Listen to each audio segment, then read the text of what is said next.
Në një dosje të zvërdur, me cepat e ngrënë nga lagështia dhe me një vull të kuqe që ende dukej si plagë e hapur, thuaj se filmi duhej të mbyllej dhe të mos qarkullonte kurrë.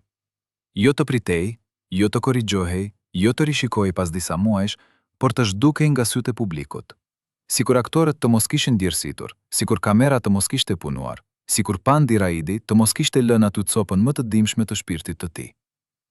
Ata që e pan atë letër, sipas rrëfimeve të vjetra të njerëzve të studios, ullën zërin menjëherë, sepse në ato vite edhe muret kishin vesh. Edhe një pushpërim në korridor mund të kthehej në dosje. Në fund të faqes, pranë shëmimit se vepra nuk përputej me frymën e optimizmit socialist, kishte një firmë të ftohtë, të rregullt, pa asnjë dridhje dore. Po kush e shkroi atë dënim artistik?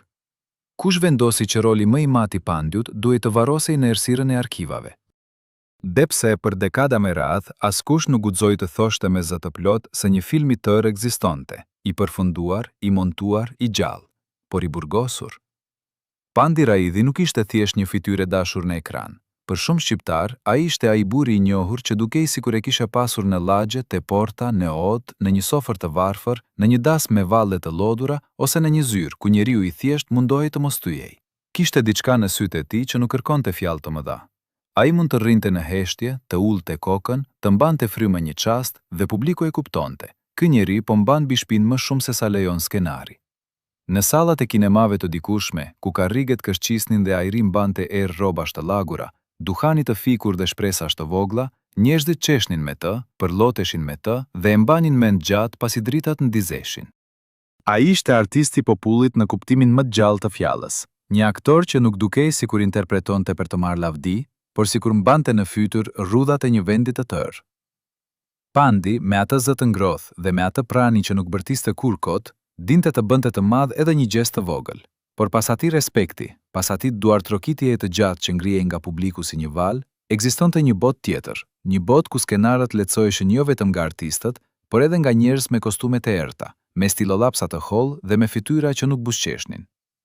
Aty vendose se çfarë mund të shihte populli, çfarë duhej të harronte, çfarë fytyre duhej të kishte dhimbja dhe deri ku lejohej të shkonte e vërteta. Sipas një rrëfimi të pakonfirmuar të një regjisori të moshuar, i cili për shumë vite kishte heshtur, thuhet se filmi i ndaluar u xhirua në mesin e viteve 70. Ai nuk e përmendte titullin me lehtësi. E thoshte ngadalë, sikur edhe vetë emri ishte një send i ndaluar, një gur që nuk duhej ngritur, sepse poshti mund të lviznin ende hijet. Sipas këtij rrëfimi të pakonfirmuar, në atë film, Pandi luante një burr të thyer nga lufta, nga vitet, nga bindjet që ishin kërkuar me forcë dhe nga një regjim që nuk pranonte fytyra të rrëzuara. Personazhi i tij nuk ishte hero me gjoksin përpara dhe me fraza të mëdha. Ishte një njeri që kishte parë shumë, kishte humbur shumë dhe kishte mbetur gjallë pa e ditur nëse kjo ishte fitore apo dënim. Për regjimin kjo ishte rrezikshme, jo sepse personazhi thoshte fjalë të hapura kundër pushtetit, por sepse heshtja e tij dukej më e fortë se çdo akuzë.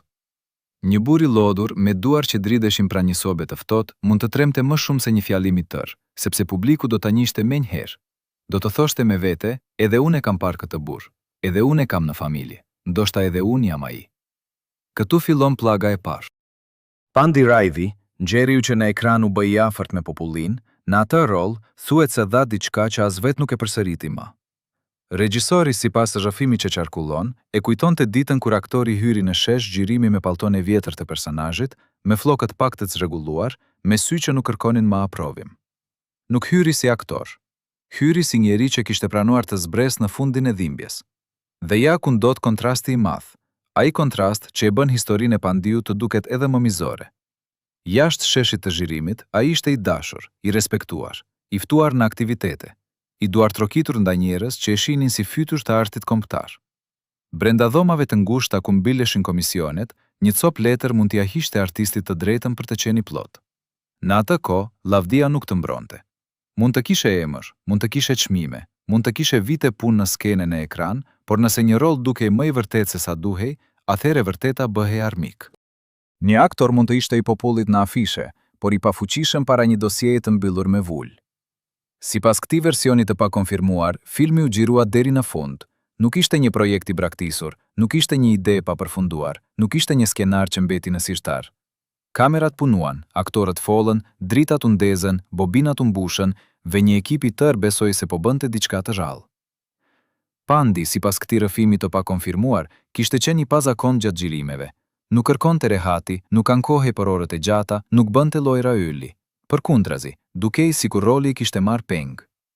Në pushime rrinte veç, pinte ngadalë kafe në hidhur, veshishte larg, si të kishte dëgjuar një lajm që nuk i ndahej dot nga mendja. Disa e cuanin për kushtim, disa të tjerë, më të afërt me të, thoshin se ai kishte hyrë në një zonë të rrezikshme të vetes. Sepse një artist i madh kur prek një dhimbje të vërtet, nuk e lë dot me njëherë në studio. E merr me vete në shtëpi, e vendos në tavolinë pranë bukës, e mban në shtrat, e zgjon në mëngjes. Kjo ishte ora që tiktakonte mbi kokën e tij, jo ora e një fundi të menjëhershëm, por ora e një dëmi të ngadalshëm të padukshëm.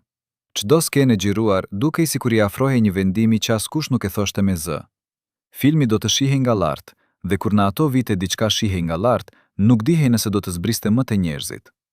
Sipas disa kujtimeve të follura, në rrethin e studios ishte një njeri që dukej si mbështetje, një funksionar kulture, i sjellshëm në sipërfaqe, me duar gjithmonë të pastra, me buzëqeshje të matur, me zakonin për t'u afruar pranë artistëve dhe për t'u thënë se ai i kuptonte. Sipas disa kujtimeve të follura, ai ishte personi që i siguronte regjisorit se filmi do të kallonte, se duhej vetëm pak kujdes, pak zbutje, pak gjumë e drejtë. Por pikërisht ky njeri, sipas zërave që qarkulluan nëpër korridore dhe nuk u konfirmuan kurrë zyrtarisht, mbante shënime. Ai dëgjonte fraza të hedhura në pushime, shikonte fiturat e aktorëve pas skenave të vështira dhe dinte si t'i paketonte dyshimet. Në fillim dukej si krahu i vetëm ku mund të mbështeteshe. Më pas, kur dosja u trash, disa nisën ta çfanin me pëshpërim gjarpri në gji. A ishte ai armiku i vërtet, apo thjesht një zhot e vogël në një makineri më të madhe, ku secili trembej nga tjetri dhe të gjithë trembeshin nga vulla? Këtë askush nuk e ta hapur, sepse në atë kohë edhe fajtorët shpesh fshiheshin pas fjalëve të thata: kolektiv, vi, orientim, edukim. Filmi u shfaq fillimisht para një rreti të ngushtë, jo për publikun, jo për njerëzit që kishin dashur Pandiun, por për ata që vendosnin fatin e artit me fitura të ngrira. Në një sallë të vogël ku projektori lëshonte një zhurmë të hollë dhe drita priste pluhurin në ajër, u pa ajo që më vonë do të quhej roli më i fortë i tij. Sipas këtij rrëfimi të pakonfirmuar, në fund nuk pati duart trokitje.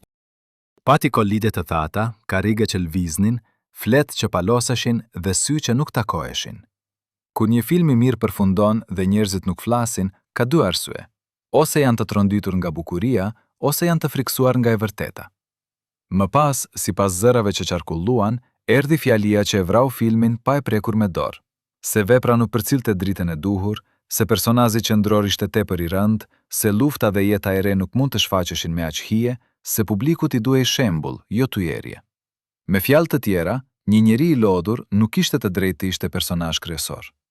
Kur lajmi i mbërriti Pandiut, sipas këtij versioni që nuk gjendet në dokumentet publike, ai nuk bërtiti. Nuk përplasi derën, nuk kërkoi takim me askënd, nuk bëri skandal të madh. U ul, siç dinte të ulej vetëm ai, me trupin pak përpara, me duart mbi gjunjë dhe qëndroi për disa çaste pa folur. Pastaj, sipas legjendës që qarkullon, tha atë fjali që regjisorin e ndoqi gjithë jetën, se kjo kishte qenë gjëja më e mirë që kishte bërë ndonjëherë. Dhe pas kësaj, sytë ju mbushën jo si në skenë, jo për kamerën, jo për publikun, por në atë mënyrë të turpshme e të heshtur, si qajnë burrat që nuk duan t'i shoh askush. Mendoni për një çast peshën e kësaj. Një aktor që kishte dhënë vite në teatr dhe kinema, që kishte fituar dashurinë e publikut, që kishte krijuar personazhe të paharrueshme, e dinte në zemër se kishte prekur majën. Dhe pikrisht ajo maj ju hoq nga sytë e njerëzve. Ky nuk ishte thjesht ndalim filmi. Ishte grabitje një trashëgimie shpirtërore. Ishte sikur t'i merrje një këngëtari këngën më të mirë dhe ta mbyllje në bodrum. Sikur t'i thoshe një piktori se tabloja i jetës së tij do të kthehej nga muri me fytyr nga pluhuri. Prandaj pyetja që djeg ende nuk është vetëm se u ndallua ai film.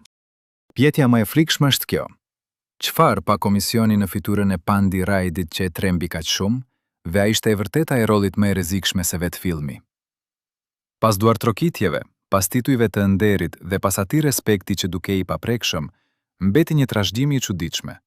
Populli mendonte se e kishte parë Pandiun në rollet e tij më të mëdha, ndërsa një pjesë e shpirtit të tij zhinte e mbyllur në një arkiv të ftohtë.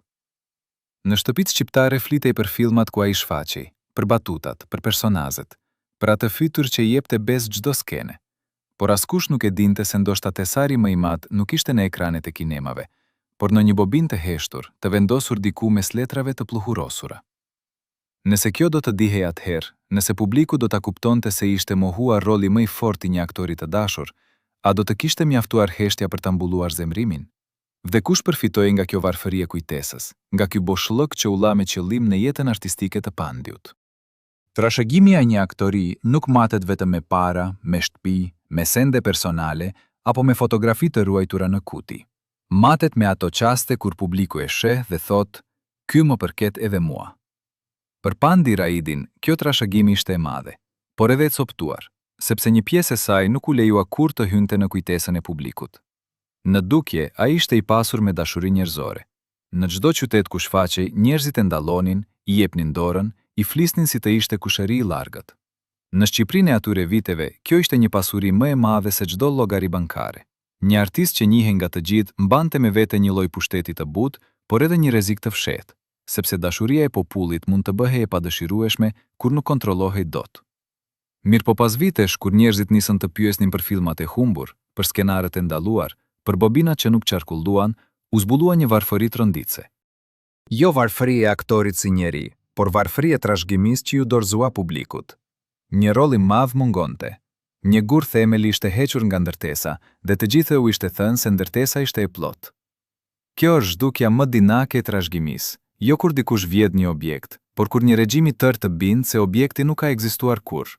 Jo kur një emër fshihet nga një tabel, por kur një rol hiqet nga kujtesa para se kujtesa ta ketë pasur mundësinë ta pranojë. Regjisori i moshuar, në rrëfimin e tij, fliste me një hidhrim që nuk dukej teatral. Ai thoshte se pas ndalimit, në studio u bë një heshtje e rëndë. Askush nuk donte të dukej i pikëlluar shumë, sepse edhe pikëllimi mund të dukej si kundërshtim. Askush nuk donte të dukej i zemruar, sepse zemrimi ishte gjuhë e rrezikshme. E megjithatë, sipas tij, shumë e dinin.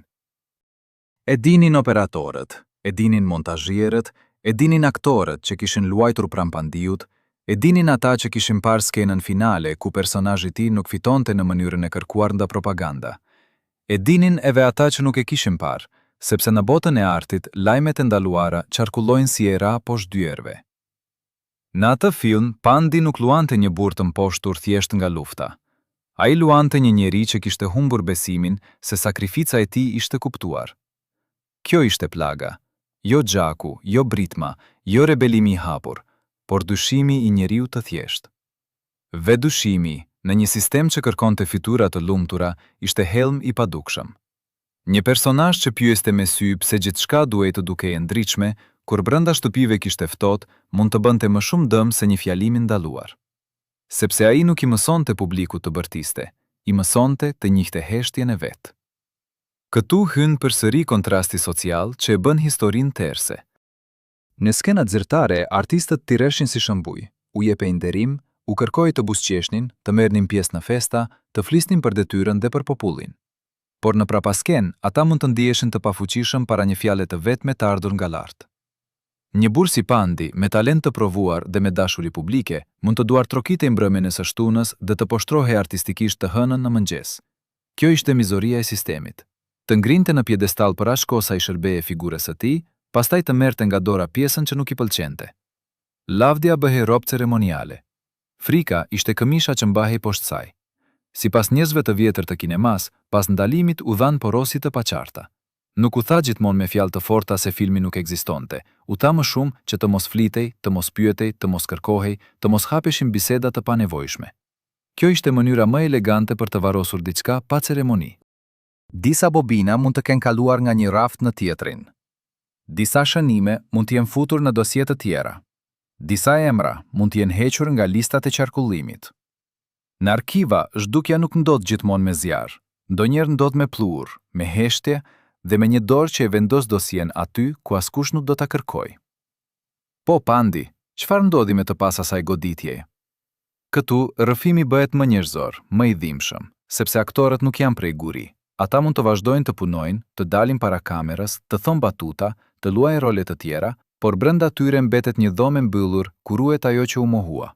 Thuhet se ai nuk fliste shpesh për filmin, ndoshta nga kujdesi, ndoshta nga dhimbja, ndoshta sepse e dinte se fjalët mund të hapnin plag pa i shëruar.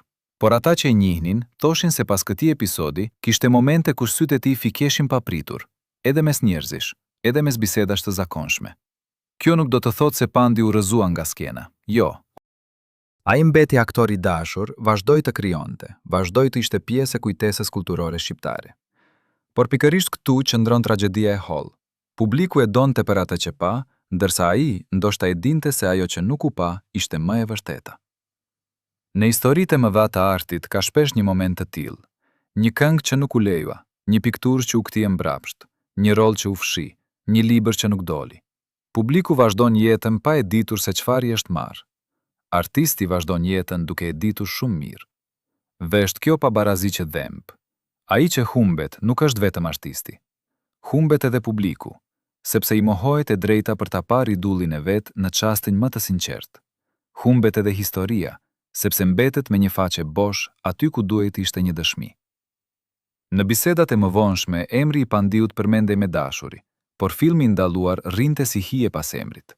Disa thoshin se ishte tepër i zymt, disa thoshin se kishte skena që mund të interpretoheshin keq. Disa të tjerë, më të guximshëm, shpëritnin se problemi nuk ishte filmi, por fitura e Pandiut në të. Sepse ai kishte bërë diçka të pafallshme për censuren. Kishte qenë i besueshëm. Jo i bukur sipas modelit zyrtar, jo heroik sipas parullës, jo i rregull sipas formularit, por i vërtet. Dhe e vërteta, kur del në fytyrën e një aktori të madh, nuk kontrollohet dot me urdhër. Kjo e bën të rënd pyetjen e trashëgimisë së zhdukur. Ku shkoi ajo pasuri artistike? Kush e mbajti qelsin? A u ruajt me kujdes për një kohë tjetër, apo u la qëllimisht të kallbej në një heshtje që i ngjante dënimit? Në atë kohë, askush nuk mund të dilte para publikut dhe të thoshte se roli më i mirë i Pandirajdit nuk do të shfaqej. Do të ishte tepër e rrezikshme, tepër e turpshme, tepër zbuluese. Prandaj u zgjodh rruga më e ftohtë, të mos thuhej asgjë. Por heshtja nuk është bosh. Heshtja mbledh dëshmitar, mbledh shenja, mbledh kujtime të vogla. Një montazhier që mban mend një skenë. Një aktore që kujton sytë e Pandiut pas xhirimit. Një regjisor që pas shumë vitesh nuk e mban dot më brenda fjalin që i ka rënduar në gjoks. Dhe kështu, pas shumë dekadash, ajo trashëgjimi e zhdukur nis të kërkoj kthim. Jo me zhurmë, jo me fanfar, por me pyetjen e thjeshtëve të pamëshirshme. Nëse ku ishte roli më i mirë i Pandiut, kush na e mori të drejtën ta shihnim? Në periferitë e Tiranës, larg sallave ku duar trokitej dhe larg zyrave ku vendosej fati i filmave, thuhet se Pandi gjente ndonjëherë stre në një dhomë të vogël, me perde të rënda, me një tavolinë ku mbetej gjithmonë një filshan kafeje i ftohur dhe me një erë lagështie që nuk dilte kurrë plotësisht.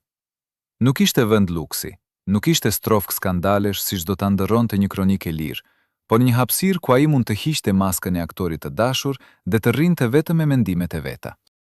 Ata që e përmendin këtë vend e bënin me kujdes, sepse në ato vite edhe vetmia mund të keqkuptohej. Edhe një dhomë e heshtur mund të kthehej në dyshim. Nëse njerëzit do ta dinin, atëherë se pas buzëqeshjes së ekranit, ai mbante një jetë të dytë, jo të sturur, por të plagosur, a do ta kishin parë ndryshe çdo rol të tij? Dhe çfarë fshihej në atë dhomë? Thjesht lodhja e një artisti apo kujtimi i filmit që regjimi ja kishte marrë nga duart? Çdo artist ka një vend ku nuk interpreton, një cep, një dhomë, një rrugë të shkurtër, një karrige pranë dritares ku nuk ka publik dhe ku nuk nevojitet më asnjë buzëqeshje. Për Pandiun, sipas rrëfimeve të disa njerëzve që e njihnin nga afër, ky vend nuk ishte i bujshëm, por kishte një trishtim të thellë, pothuajse të turpshëm. Aty ai mund të rrinte pa atë ngrohtësinë që i kërkonte publiku. Mund të heshte pa e pyetur askush pse. Mund të vendoste dorën mbi ball dhe të mos kishte nevojë të shpjegonte nëse ishte i lodhur nga puna, nga rolet, nga censura, apo nga fakti se një pjesë e jetës së tij artistike ishte mbyllur në errësirë. Kjo nuk duhet ngatëruar me legjenda të pista. Nuk kemi nevojë të shpikim Pandiut mëkate të trasha për ta bërë historinë e tij të dhimbshme. Ndonjëherë e fshehta më e madhe e një njeriu nuk është një aferë, as një vesë, as një turp i madh. Ndonjëherë është thjesht një pllagë që nuk do ta shoh askush. Por prap, për një artist të survejuar nga fryma e kohës, edhe një pllagë private mund të bëhej e rrezikshme. Nëse dikush e shihte shumë të trishtuar, mund të pyeste pse. Nëse dikush e dëgjonte të thoshte një fjalë të pakujdesshme, mund ta mbante mend. Nëse dikush e gjente duke folur për filmin e ndaluar, biseda mund të merrte rrugë të padëshiruar. Kjo është arsye pse jeta e dytë e artistëve në ato vite nuk ishte gjithmonë e mbushur me festa të fshehta. Shpesh ishte e mbushur me kujdes. Kujdes të flisje. Kujdes kujt i besoje. Kujdes edhe me kujtimet, sepse kujtimet mund të ishin më të rrezikshme se çdo fjalë e thënë me zë. Vereziku shpesh nuk vinte nga ku e priste. Ishte njeriu me të cilin Pandi kishte ngrënë darkë 10 herë.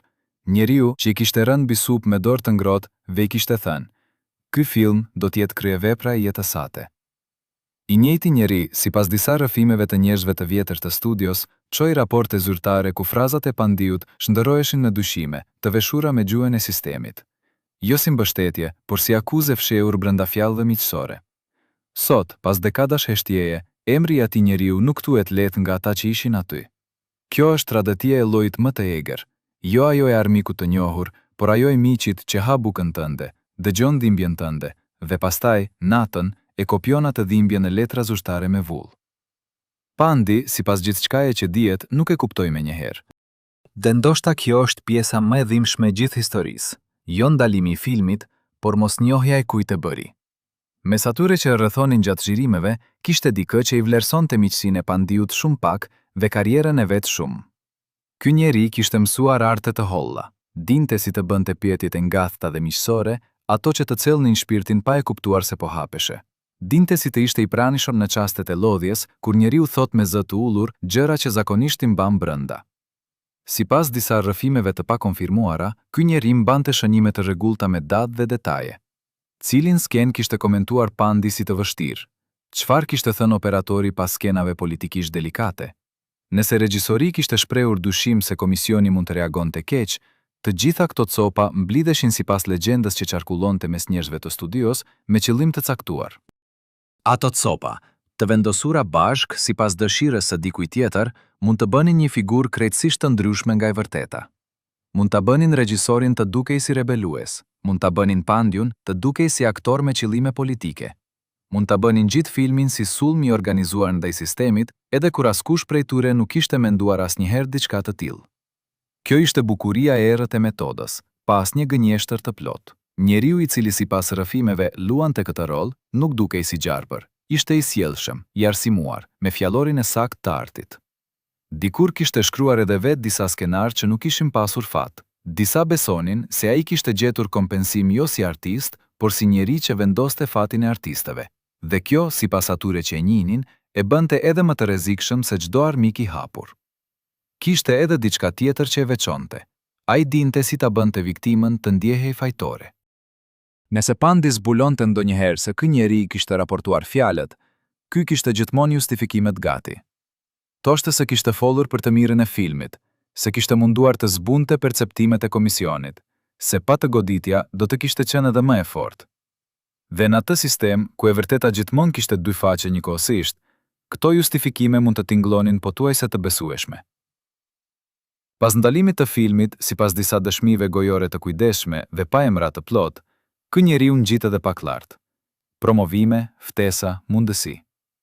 Ndërkohë që Pandi qante pas dyreve dhe thoshte se kishte bërë gjën më të mirë të jetës, njeriu që ndoshta i kishte hapur portën komisionit jetonte jetën e vet normalisht.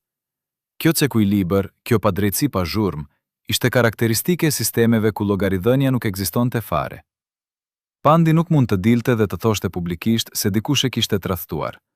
Tradhtari nuk ishte nevojë të fshihej, sepse sistemi e bënte të padukshëm. Viktimat vazhdonin të dukeshin të lumtura sipas kërkesës, kurse ata që kishin bërë dëmin mbeteshin brenda rrethit, të ngrohtë dhe të mbrojtur. Kjo ishte mënyra si mbijetonte padrejtësia, jo me forcë të hapur, por me pamje normale.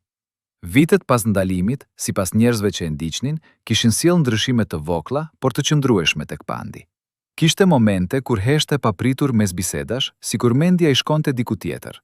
Sikur ripërsëriste emra, ripërsëriste biseda të vjetra, duke u munduar të gjente qarjen nga kishte hyrë era. Kjo heshtje befasishme, ky largim i papritur nga e tashmia, ishte gjua e brendshme e dikujt që mundohej të kuptonte se cili mik i tij kishte dy fytyra. Thuhet se me kalimin e viteve, Pandi u bë pak më i mbrojtur me fjalët. Jo i ftohtë, jo i largët, por me atë kujdesin e dikujt që ka mësuar me shtrenjtësi se ku mund ta lë zemrën e ku jo. Ata që e njihnin para atij filmi dhe pas tij, thoshin se kishte diçka që nuk kthehej dot. Sikur pjesa e tij që besonte plotësisht, kishte marrë një pllak të heshtur, të padukshme nga jashtë, por të ndjerë nga ata që ishin afër. Vetani, pyetja që qëndron si gur brenda gjoksit. Nëse dikush nga ata që ishin afër Pandiut gjatë atyre xhirimeve, do të dilte sot dhe do t'ju tregonte me emër kush e ka tradhtuar, a do të kishit guxim ta besonit? Dhe a do të kishit zemër ta fallnit, duke ditur se ai tradhtar ndoshta nuk e konsideroi asnjëherë veten të tillë? Ka dokumente që nuk flasin vetëm me fjalë. Disa flasin me mënyrën si janë renditur emrat brenda tyre.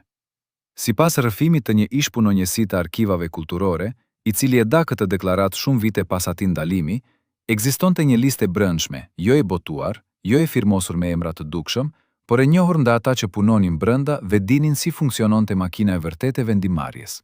Mbi atë listë, pranë titujve të filmave dhe emrave të regjisorëve, viheshin shënime të shkurtra.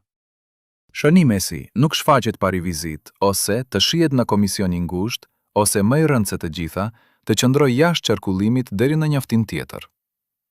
Filmi i Pandiut, sipas këtij rrëfimi të pakonfirmuar, kishte marrë pikërisht njërin prej atyre shënimeve të fundit, dhe ajo shprehje deri në njoftim tjetër ishte e barabartë ne varrosim pa gur varri, sepse njoftim tjetër nuk do të vinte kurrë.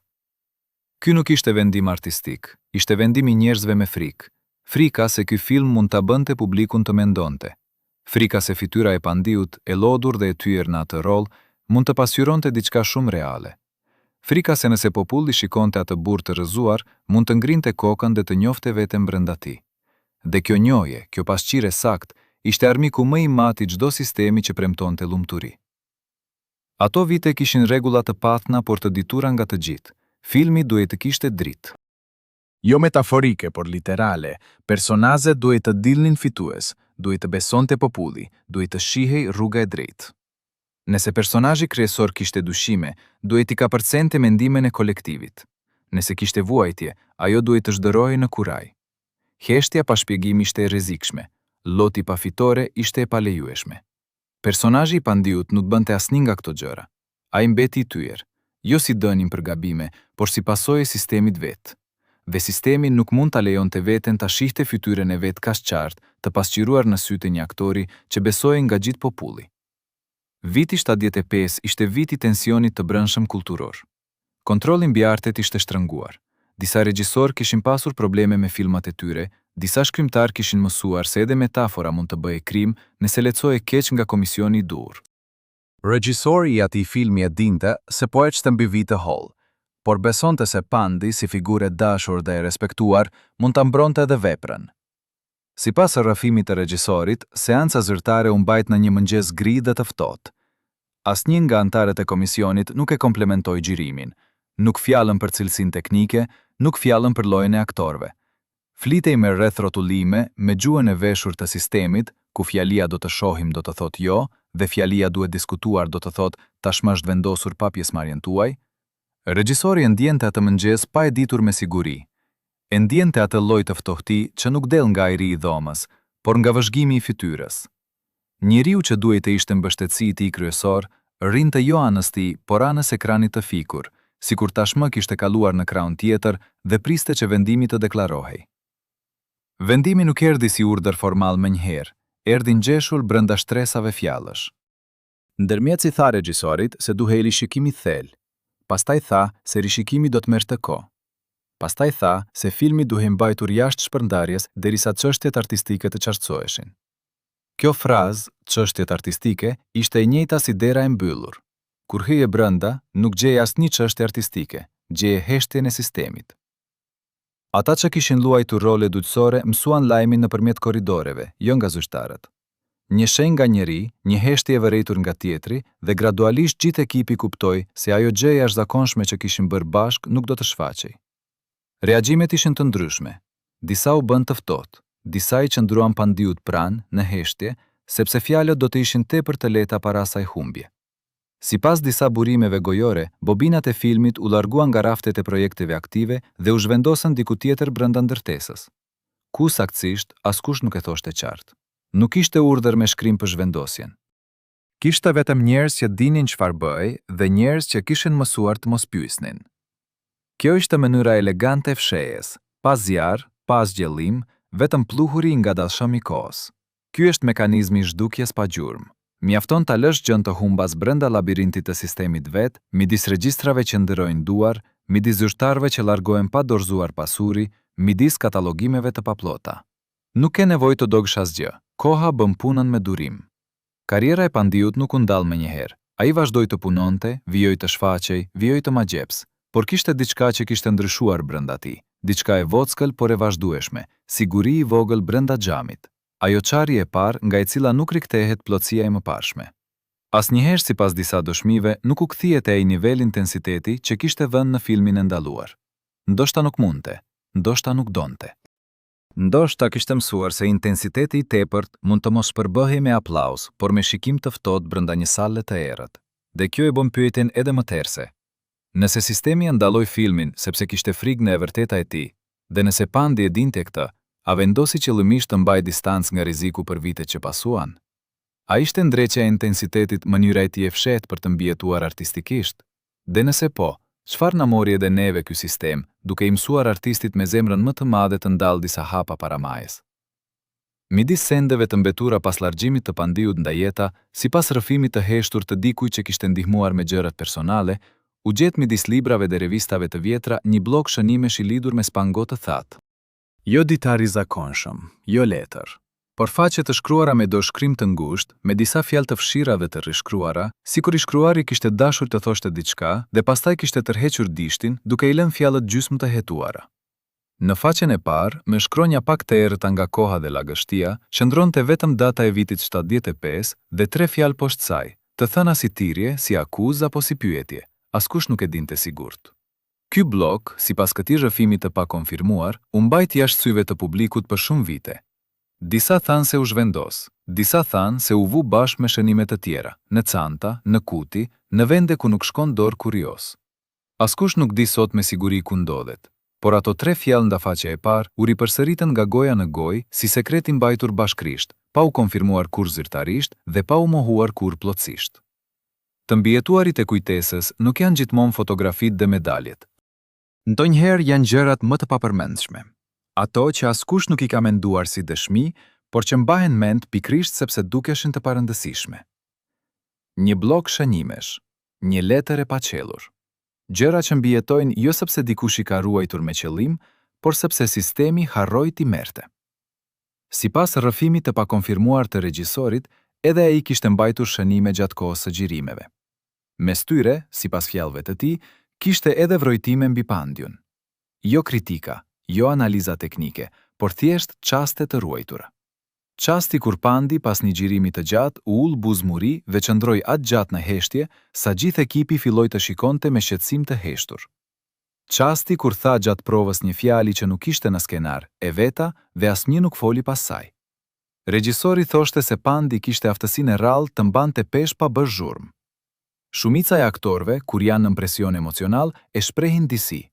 Pandi e grihte brenda, e fuste thellë, e bënte energji. Dhe kjo i bënte xhirimet me të njëkohësisht të mbushura dhe pak të frikshme, sepse asnjëherë nuk dije saktësisht çfarë po ndodhte prapatyre syve. Bloku me shënime, nëse ekziston ashtu siç thuhet, do të ishte dëshmi e asaj heshtjeje të brendshme. Do të tregonte jo faktet e jashtme të ndalimit, por gjendjen e brendshme të dikujt që luajti rolin e jetës dhe pastaj pasi ajo jetë u fut në sirtar. Ky lloj dëshmie nuk konfirmohet nga dokumentet zyrtare, por historia nuk ka jetuar vetëm në dokumentet zyrtare. Ka jetuar gjithmonë edhe në shënimet e vogla të shkruara pas mesnatës. Ata që punuan pranë Pandiut në atë film, sipas burimeve, mbanin mend fragmentet e asaj kohe. Memoria pas kaq dekadash bëhet si shami e vjetër, ku skajet janë të grisura, por qendra mban ende njollën e origjinës.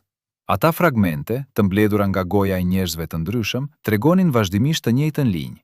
Gjatë atij filmi, Pandi ishte ndryshe. Jo ndryshe si dikush i vështër ose i padurueshëm, por ndryshe si dikush që ka gjetur diçka të rëndë dhe nuk di ende nëse duhet ta çojë apo ta lyrë.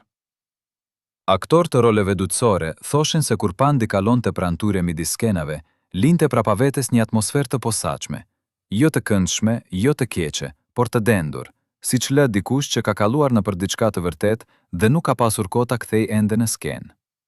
Operatori kryesor, sipas rrëfimit, kishte thënë pak kohë pas ndalimit diçka që mbeti mend gjatë. Kishte thënë se kur Pandi çante në skenën finale, kamera nuk dinte nëse po xhironte skenë apo moment. Kjo fjali, e thënë me zë të ulur dhe me cigare ndërmjet gishtave, kishte mbetur e ngulur si gozhd, sepse mes atyre dy fjalëve, skenë dhe moment, fshihet e gjithë diferenca mes saktit dhe të vërtetës. Bobina ku ndodhte ajo skenë finale, sipas disa rrëfimeve, është ende diku, jo e zhdukur, por e humbur brenda sistemit. Arkivat shqiptare. Pasi u hapen gradualisht pas ndryshimeve politike të fillimit të viteve 90, sollën shumë befasi. Disa filma të ndaluar dollën nga haresa, disa heshtje u tyën me vonesë prej 20 ose 30 vjetësh. Por jo gjithçka doli, dhe jo gjithçka ka vullnet që të dallë. Ka njerëz që besonin sinqerisht se ajo bobinë ekziston si send fizik, diku mes materialeve të pakataloguara, diku ku duhet dikush me durim dhe me guxim ta kërkoj. Ata besonin gjithashtu se nëse gjendet dhe filmi shfaqet, do të ndodhë diçka e pazakont, do të ndodhë ajo gjë që harrimi nuk arriti kur plotësisht ta bënte. Publiku shqiptar do ta shihte Pandi Raidhin në rolin që vetë ai konsideronte gjën më të mirë të bërë ndonjëherë. Dhe ata, shumë nga të cilët e kishin dashur tër jetën, do të kuptonin përfundimisht çfarë ju kishte marrë pa lajmërim, pa ceremoni, pa të drejtë apeli. Do ta shihnin jo atë Pandiun e filmave të suksesshëm, por Pandiun e vërtet, atë që kishte mbajtur peshën e botës pa bërë zhurmë. Sipas disa burimeve gojore, ekzistonte bindja se bloku me shënimeve bobinat e filmit kishin fatin e njëjtë, ose mbijonin ende në shtresat e haresës, të ruajtura aksidentalisht nga paaftësia e sistemit për të qenë plot në shkatërimin e vet, ose ishin zhvendosur aq herë sa askush nuk mbante mend adresën e fundit.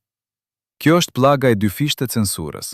Goditja e parë është ndalimi, goditja e dytë është paqartësia e prijetshme, nëse gjë ndonjëherë do të kthehet. Nëse dikush do t'i gjente ato sende, nëse ndonjë dorë durueshme do t'i shpalloste ato faqe të verdha dhe ato bobina të pluhurosura, brenda tyre do të gjente jo vetëm historinë e një filmi të ndaluar.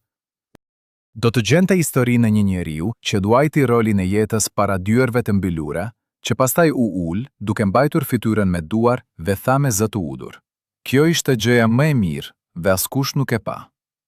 Cili nga ju, nëse do ta kishit atë bloknote sot, do të kishte guxim ta hapte faqen e parë dhe t'i leconte ato 3 fjalë që Pandi la aty, si shenjë, si ankesë, apo si dëshminë e fundit të një artisti të cilit i morën pikërisht rolin që kishte bërë me gjithë shpirt. Jason. Nëse ajo faqe do të hapej një ditë, disa nga ata që njohën Pandiun do të kërkonin menjëherë jo vetëm fjalët, por edhe një shenjë tjetër, shumë më të vogël, që ai e mbante pranë vetes si mburoj të heshtur. Tuhej se para provave të vështira, ai prekte me gisht një medalion të vjetër, jo të shtrenjtë, të nxirr nga koha, të futur në xhepin e brendshëm të xhaketës. Nuk e tregonte me mbushje, nuk ia jepte askujt ta shihte gjatë. Por kur kamera nisej dhe dhoma mbushej me atë heshtjen e rëndë të xhirimit, dora e tij shkonte atje vetvetiu. Disa e cuanin zakon aktori, disa bestutni të vogël. Disa thoshin se ja kishte dhënë një grua e moshuar që leconte filhan në një lagje të vjetër të Korçës. Por pas ndalimit të filmit, pikrisht ai medalion, sipas një rrëfimi të pakonfirmuar, u zhduk për disa ditë nga rrobat e tij. Kush ia mori atë send të vogël?